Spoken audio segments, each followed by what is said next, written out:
A lot of homeowners may not know this, and it doesn't mean that it's their job to have to know this. But it happened today. Here it is. It's Sunday.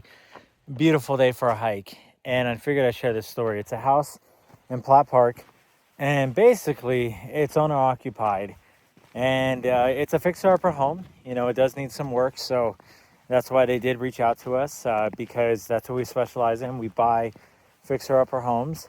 And they were worried. They were like, we want the best price. We want a legitimate home buyer. Of course, all the basics, right? But they said, well, when we sell this house, our only problem is we can't find anybody that would let us stay in it to be able to move.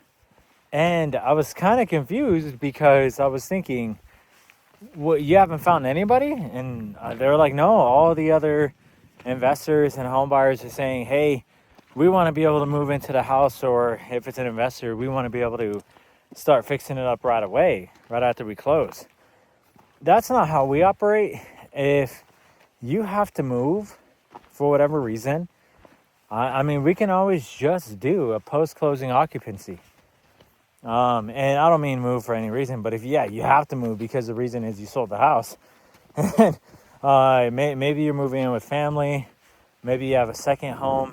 It doesn't matter, We can set up a post-closing occupancy. Just saying, hey, you have X number of days. You can stay in the house at a daily charge, or even for free. Even for free.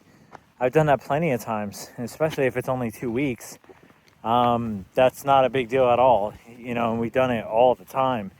And it could be up to, it can't be past 60 days.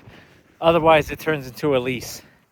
So if you are planning to be there for longer than 60 days, it doesn't even matter if it's free or at charge on a monthly or a daily basis, prorated.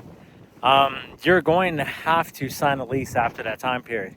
So that's the only thing we can't do. If we're buying a house as a fixer-upper, well, the goal is, yes, we're going to have to fix up the house to resell the house. But this client accepted our offer. It was a fair offer for them.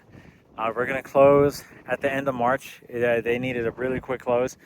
And if not end of March, maybe Friday into April. I think, what is that, Friday the 5th or something like that at the latest. But depending on title work and how long it's going to take to make sure it's a free and clear title. But they also only owe like $50,000 on the mortgage, so they're going to get a really incredible price, even if they did have a high mortgage. But it was really, really simple. We didn't have to charge them anything, because in our agreement, in our post-closing occupancy agreement, it says you're allowed to stay in the property for up to 10 business days. And if it's any further than that, then it would be $100 a day. That's what we negotiated. They thought it was fair. And also, they're like, we're not even going to need that time period. We're going to need like only a few days. So we even gave them longer than they needed. And so if you are worried about that, you have a house to sell, you're living in the house, and you're just thinking, man, I have to sell this house. I happen to be living in it. Is there anybody that will buy it from me and give me time to move? A lot of cases too, we might be able to give you money for the closing expenses. And basically how that would work is it has to do with earnest money. So we can negotiate that earnest money is released immediately. And it depends, as long as the offer is good, as long as we actually come up with a deal, that's possible too. Where if earnest money is $3,000 or whatever it is, we can negotiate that too and say, hey, the earnest money of $3,000 to be released upon acceptance of contract. So that gets submitted to escrow. I mean, we could give it to you. Typically, that's not standard. But then they write you a check to just prove, like, hey, this is actually certified and this came from the funds of the buyer, and therefore it's not refundable. Even if we were to back out, that's happened too. We've done that before. So there's a lot of options. You have to remember, as a homeowner, you can negotiate pretty much anything. You can negotiate so many different things to really try to find what is going to be the best fit for you. And this is one of those things.